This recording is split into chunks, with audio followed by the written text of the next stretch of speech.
How's it feel to repeat? Oh, it feels very good. As Lleyton said earlier, it's never easy coming to a tournament. You know, in the previous year you won it. There's a lot of pressure on you, and if you don't do well, your ranking's going to drop. And that's what's tough about tennis. It's you know, it's so your ranking just can drop like that. So I did well. I defended those points, and I guess I kept my ranking where it's at, but more importantly than that, I gained a lot of confidence from this week, just as I did last year. I had a great summer last year, and I hope to have much of the same this year. Speaking of confidence, you've got to have a lot of confidence going into tie breaks here. ATP, that's marked right now. What was it like going into that one? Starting first this time, too.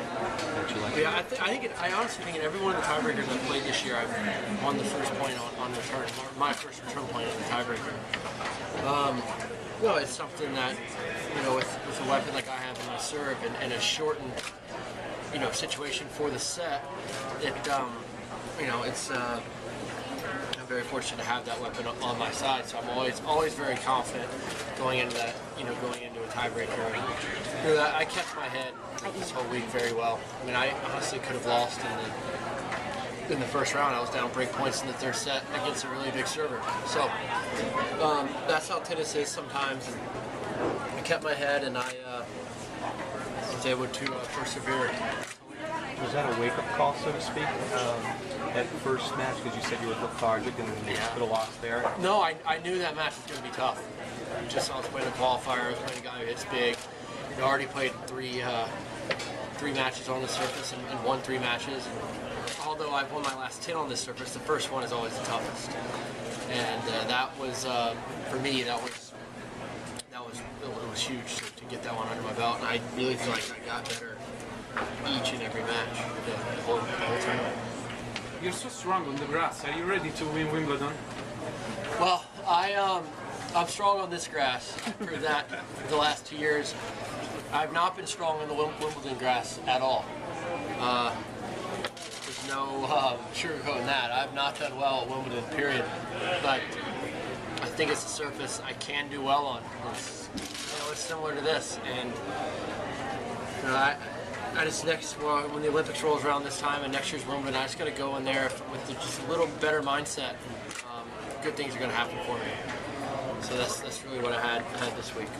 Speaking of surface, next week you're in Atlanta, which is a hard court, and then you're back to the Olympics on grass again. How hard is it on your body to go down there? I don't feel like it's that hard. I don't feel like it is. I know I play Thursday in Atlanta, so I have plenty of time to recover. I feel like I'm in very good shape. I have a trainer that travels with me and keeps me in good shape. So, you know, I take care of myself pretty well. So I'll be ready to go there. The thing that I'm worried about a little bit is it's always hot as crap in Atlanta. So I'm not the greatest in the heat, but I'm not worried about my body breakdown or anything. I feel strong. I feel ready to go, and I'm ready for the rigors of this summer season. I hope to play a lot of matches this summer. With that means I'll be winning a lot of matches if I play a lot of matches. So, John, having won 5 matches here now, 4 of them pretty solid. Do you feel now that you're on the other side of that little funk that you were coming in here? I do. I feel like I am. Winning a tournament at this level is not easy. This is only the 4th time I've done it. I've lost, I think, 7 finals, or 8 finals, 7. Yeah, so it's never easy to win a tournament. You know, there's 32 guys in this tournament, 31 people are going to lose. So, and I was fortunate for me, I was the last man standing. And you know, I'm very, very confident. Like you said, I'll take the court when I play my next match in Atlanta, feeling very good with my game, with what I did last week, and it takes a little bit of pressure off me. How much scarier is playing Lleyton Hewitt compared to the average guy who's ranked over 200 in the world? Yeah, he's the best 200-something ranked player I've ever seen. But you guys know that's because, you know, his health issues recently. So no, it was you know, I didn't expect to play a match against a normally ranked 200 guy in the world. It was a big win for me, for sure. As I said earlier as well, it's nice to see him back and playing well. if he can stay healthy, he'll get his ranking back up for sure.